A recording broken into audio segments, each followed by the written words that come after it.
Vamos. Hoy estamos 18 de Adar. El del primer Adar habla cómo se hace una bendición, que eso lo tenemos en el Sidur. Cuando decimos, cuando comemos de los frutos que Israel fue alabado y de la masita, hay que mirar el Sidur y ahí está perfectamente explicado. El de Adar Sheini, el del segundo Adar 18, dice así, nos cuenta el rebe anterior. Mi abuelo escribe en uno de sus Maamarim: cada día hay que estudiar de la Torá escrita con el comentario de Rashi, que es lo selecto de las interpretaciones de nuestros sabios. Y cada uno debe estudiar al menos un tratado talmúdico al año. Y estas son de las cosas sencillas, de lo que uno tiene que hacer y, por supuesto, profundizar y seguir profundizando. Bueno, ayer empezamos a hablar justamente sobre la diferencia que hay entre el,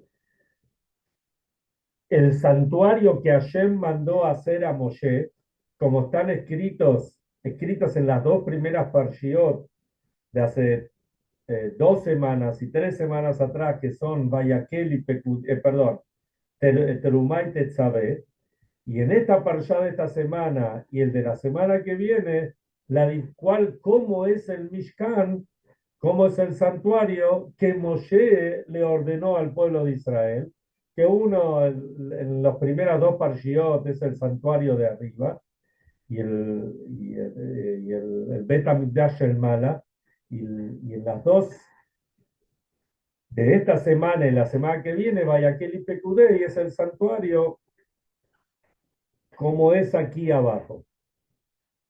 Y nosotros, con todas nuestras imperfecciones, de todas maneras, nosotros somos aquellos que podemos hacer de este mundo una morada para Hashem, refinar el mundo, un lugar donde Hashem se encuentra. Hoy vamos a ver otra diferencia que no la hemos hablado otras veces, pero realmente es muy interesante.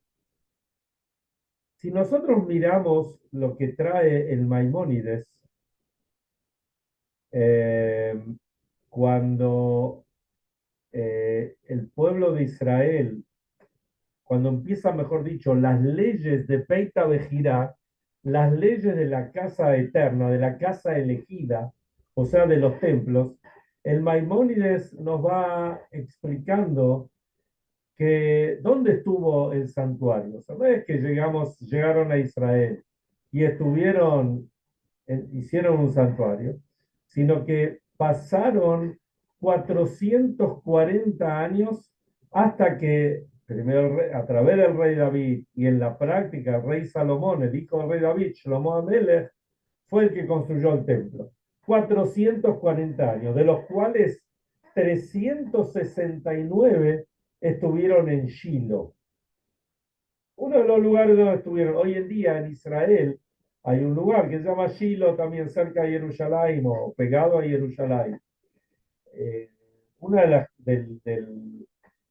digamos, de los momentos interesantes e importantes y emotivos que tuve en mi reciente viaje a Israel junto con mi esposa Miriam fue cuando fuimos a visitar a una sobrina que vive para nosotros son territorios de Israel, pero el mundo los llama en los territorios, en los Shtajim, o sea, después de la línea verde, cuando te digo, íbamos para ahí y teníamos todo Ramala alrededor, ¿no? Que uno le agarra un poquito de cosas, pero Baruch Hashem, todo bien.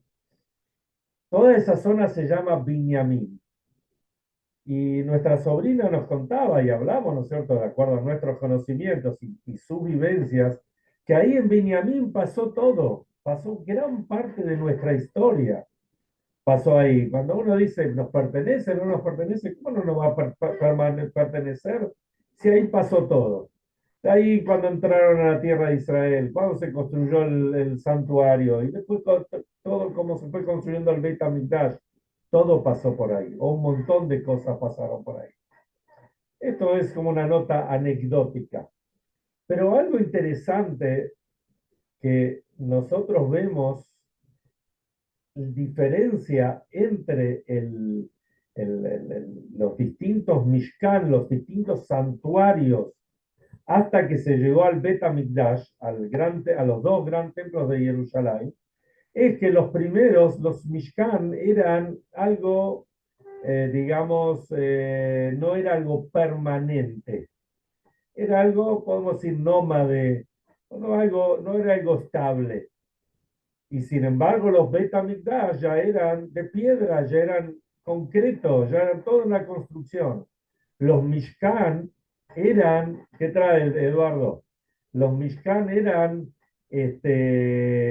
incluso algunos que fueron de piedra, pero todavía se utilizaban los techos, o sea, que los techos eran los tapices, los cueros, las mantas que cubrían todavía en el desierto. Y un montón de utensilios que se utilizaron en el desierto fueron pasando de generación en generación, o sea, por todos los distintos Mishkan, hasta que se llegó al gran templo de Jerusalén. De hecho, muchos de ellos también se utilizaron en el gran templo, por ejemplo, la Aron HaKodesh, y las tablas de la ley estaban, y varias cosas más.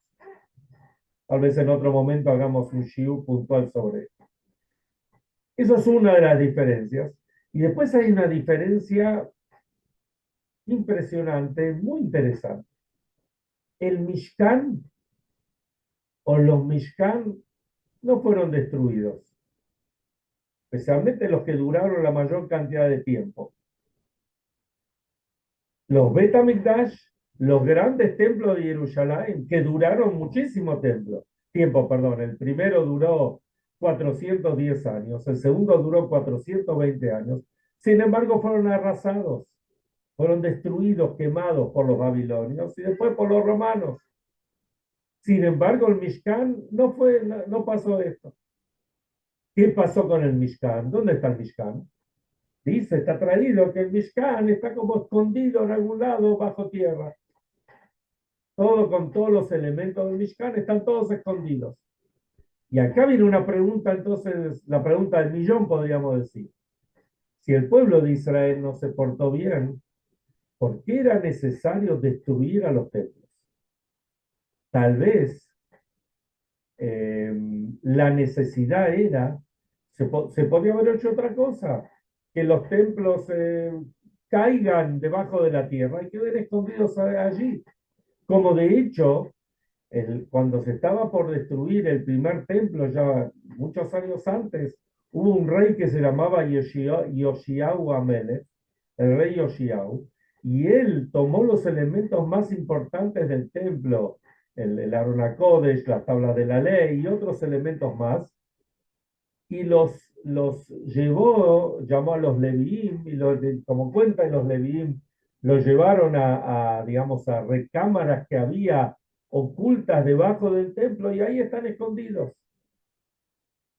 Entonces así también podía haber pasado con todo el templo, o sea, desarmado, o que Hashem lo haga bajar de alguna forma u otra. Pero vemos que no fue así. Vemos todo lo contrario, que el templo fue destruido y destruido con mucho odio y con una ferocidad terrible. Y si miramos lo que dice el Talmud, se hicieron cosas, se impurificó, abominaciones que hicieron dentro del templo. Entonces, ¿cuál es la diferencia entre la construcción del Mishkan, del santuario, que fue algo móvil, pasajero, y por el otro lado, la construcción de los templos de Jerusalén? Y vamos a mirar cuál es la clave. Vamos a mirar lo que dice la parshá de la semana, se lo voy a leer, porque realmente es muy interesante. Eh, Primero dice que Moshe reunió a todo el pueblo de Israel y le dijo todas estas preguntas, todas estas órdenes de la construcción del santuario. Después habla sobre el Shabbat, que aprendemos de que el Shabbat está antes incluso que la construcción del templo. Y después en el versículo 4 del comienzo de la Parshá Vayakhel dice, Moshe habló a toda la comunidad de los hijos de Israel diciendo, esta es la cosa que Dios me ha ordenado decir a ustedes. Y acá viene el punto. Junten de entre ustedes una ofrenda de contribución para Dios. Cada persona cuyo corazón lo inspira a la generosidad debe traer la siguiente contribución para Dios: oro, plata y cobre. Después dice lana turquesa, púrpura, carmesí, etcétera, etcétera. El punto central de esto es cada persona cuyo corazón lo inspira a la generosidad. En hebreo se dice kol nediv libo, todo el que tiene un corazón generoso. Y este fue el punto central. ¿Cómo se construyó el tabernáculo en el desierto? Se construyó a través de las donaciones de la gente. No fue una obligación. Moshe le dijo, de acuerdo a la orden de Hashem, que pues Moshe se la transmitió al pueblo, traigan todo lo que tengan. Tenemos más o menos 15 elementos que necesitamos: oro, plata, cobre, maderas, tapices, espejos, distintos tipos de colores de lanas, etcétera. Todo esto, con esto vamos a construir. Traigan ustedes. De hecho, y lo vemos también en la parashá de la semana, algo que ya lo hemos hablado otras veces, los príncipes, los jefes de las tribus dijeron que el pueblo traiga lo que haga falta que traigan lo que tengan, lo que puedan. Y lo que haga falta, si va a faltar algo, mejor dicho, lo vamos a poner nosotros. Ellos eran los príncipes, los jefes de las tribus, dijeron, va a faltar algo, lo vamos a poner nosotros. ¿Cuál fue el resultado de esta colecta, por decir de alguna forma? El resultado fue que trajeron de más, hasta tal punto que Moshe les tuvo que decir, paren la mano, no traigan más. Que habrá, siempre, siempre decimos en este momento, habrá sido la única vez en la historia de nuestro pueblo que hubo que decir no traigan más, porque siempre necesitamos más, pero acá había de más, había más que suficiente. Y hasta tal punto que los jefes de las tribus, como diríamos en criollo, se quedaron con las ganas. No pudieron traer las ofrendas, lo que ellos querían, y trajeron unas piedras de ónix y unos engarces, pero no era lo que ellos realmente deseaban, porque era un cabot, un cubet traer. No importa cuánto uno traía, pero se recibía de todo, de los más ricos hasta los más pobres, los que más tenían a los que menos tenían. Todo era necesario, y especialmente que todo se dio con una generosidad impresionante, con el corazón. Esto fue lo grande del Mishkan, del santuario, que la gente donó y dio con el corazón. Hasta que hubo que decir, Beoter, y había de más. Cuando llegamos al santuario, perdón, al Bet HaMikdash, ¿cómo se construyó el Bet HaMikdash? El Bet HaMikdash se construyó con impuestos. El rey Salomón, Shlomo, como cuenta en el libro de Melahim de los Reyes, Shlomo Amelech puso impuestos. Y eran impuestos duros, impuestos caros, porque se necesitaba todos los elementos para construir el templo. No solamente eso.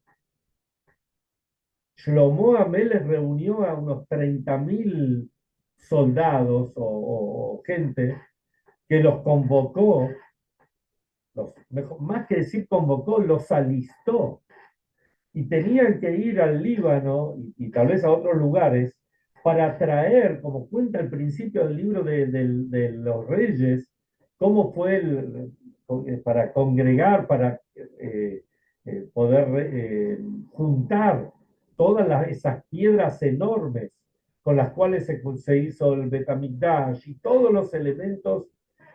Mandó a 10.000 y después intercambiaron y mandó otros 10.000 y otros 10.000 y había 60.000 para acá y 80.000 para allá. Un montón, cientos de miles de personas hubo que alistarlas para que trabajen duro para construir el Betamigdash. Pero no alcanza con eso. no es suficiente, no fue suficiente eso.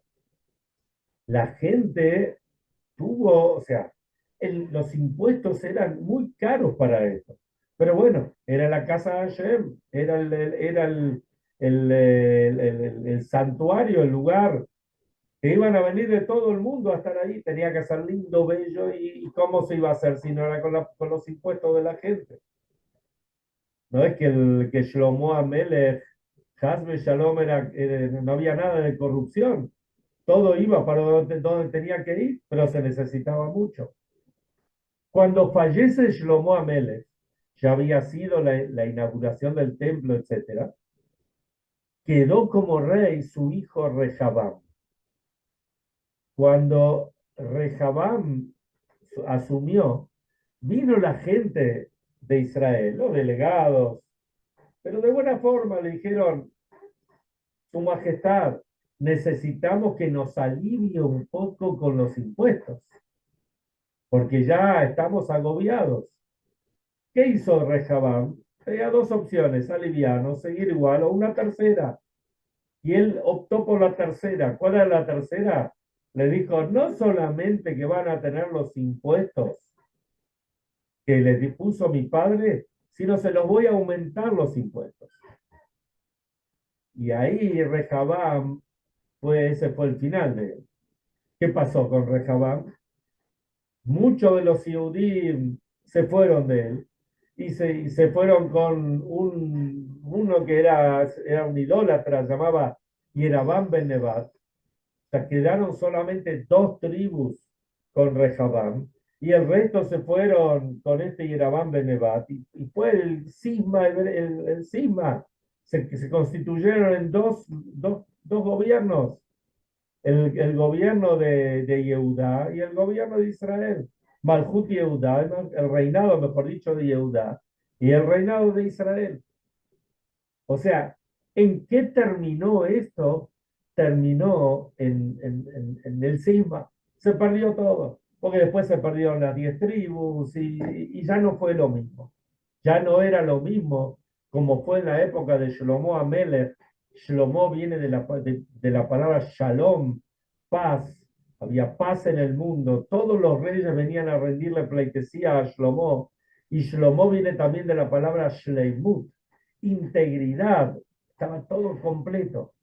Cuando falleció Shlomo, hubo reyes buenos, hubo algunos idólatras, hubo muchos tipos, eso uno lo puede ver en la historia, pero ya no fue lo mismo que en la época del rey David y especialmente del rey Shlomo. ¿Y a qué viene todo esto? Nos encontramos en una época, y acá viene la reflexión, nos encontramos en una época difícil. Por un lado, tenemos todo al alcance de nuestras manos. Fíjense lo que estamos haciendo nosotros ahora. Ya hace 20, 21, 22, 23, 24, hace más de 4 años que nos estamos reuniendo casi todos los días. Nosotros acá, gente de distintas partes de la ciudad, del país, a veces del mundo, para estudiar Torah, algo tan sublime, tan especial.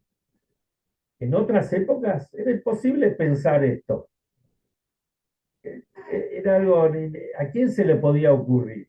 Incluso cuando surgió la televisión, que había programas en directo, o empezaron a haber transmisiones vía satélite, era increíble. Me acuerdo en el año 84 se cumplieron 20 años del fallecimiento de la madre del Rebbe, la Rebbe Tzimhana. Yo estaba en Shlihut, en Concordia, Entre Ríos, y se consiguió hacer una transmisión vía satélite del Fabrengen del Rebbe. ¿Y cómo se hizo? Se lo hizo el lugar que estaba, que tenía, digamos, todos los elementos para hacerlo era el Teatro San Martín, acá en Buenos Aires. Y se alquilaron dos salas y vino un montón de gente y vimos un Fabrengen del Rebbe en vivo y en directo. Era algo increíble. Podíamos, era la emoción que había en ese momento, ver al Rebbe. En épocas previas lo escuchábamos vía telefónica. Después pudimos verlo en vivo y en directo. Y después cuando llegó Hanukkah del año 1989-90, donde hubo una transmisión, y el Rebbe desde 770 tenía un monitor y se transmitió a todo el mundo el encendido de Hanukkah, cómo fue en Buenos Aires y en New York y en Jerusalén y en Moscú y en Australia, en Melbourne, y en París, y en Londres, no sé si había otros lugares, no importa, pero un montón de lugares. Buenos Aires fue uno de ellos. Por el horario en Buenos Aires todavía era de día. No sé si alguno estuvo o se acuerda. Entonces, por ese lado está todo al alcance de nuestra mano. Por otro lado, si queremos ser Yehudim, que cumplan Torah y Mitzvot, por ejemplo, muchos de los inconvenientes que la gente tenía años atrás, y no tantos años atrás, era, por ejemplo, sí, yo quiero observar, pero ¿cómo hago con el kashrut? No hay elementos, es mucho más caro, es difícil. Hoy, hoy tenemos todo al alcance de nuestra mano. Hay listas con infinidad de productos que lo compramos en cualquier supermercado. Antes era impensable, había dos, tres almacencitas chiquititas acá por el 11 o por ahí alguna en Flores y ahí había que comprar las poquitas cosas que había. Hoy tenemos miles de productos al alcance de nuestras manos. Y así absolutamente todo. Ni que hablar con la educación, y a esto es donde quiero llegar. Ni que hablar con la educación. La educación judía no era tan fácil. Las escuelas, faltaban cosas, no había tantas escuelas, o no había tantas escuelas que se enseñe Torah como corresponde, etcétera. Hoy tenemos unas escuelas de todas las comunidades maravillosas, hermosas, con la tecnología de punta para que los chicos puedan tener todo, acceder a todo. Y también el movimiento de Balei Teshuvah, el movimiento de Yehudim que se acercan es impresionante, todo el mundo. Pero por el otro lado, lamentablemente, también encontramos que los chicos, justamente por todo esto que tienen al alcance de la mano, ya sean los aspectos religiosos, ya sean en las relaciones con los padres, en las relaciones comunitarias, etcétera, están mucho más flojos, tan débiles, y a veces es difícil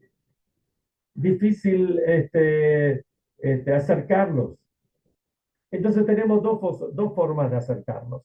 Lo podemos acercar como fue el Mishkan, o podemos acercarnos como fue el Betamigdash. En otras palabras, los acercamos con la generosidad del corazón, o los acercamos con los impuestos, con la mano dura. Ya vimos lo que pasa con la mano dura. Cuando hay mano dura, el final no es el mejor. Mientras tenemos el control de la cosa, porque los chicos son más chicos, y hablo de los chicos como puede ser cualquier otro ámbito, pero si queremos ir con el rigor, tal vez muchos de los que estamos acá fuimos educados con más rigor y no sé si nosotros estábamos preparados, pero aceptábamos. Las nuevas generaciones están hechas de otra forma. Con el rigor no funciona. Con los impuestos no funciona. Con los impuestos se desarma todo. Pero si vamos con la generosidad del corazón, es tanto lo que tenemos para ganar que tenemos que decir, basta, no traigan tanto porque nos está sobrando todo de lo que nos traigan.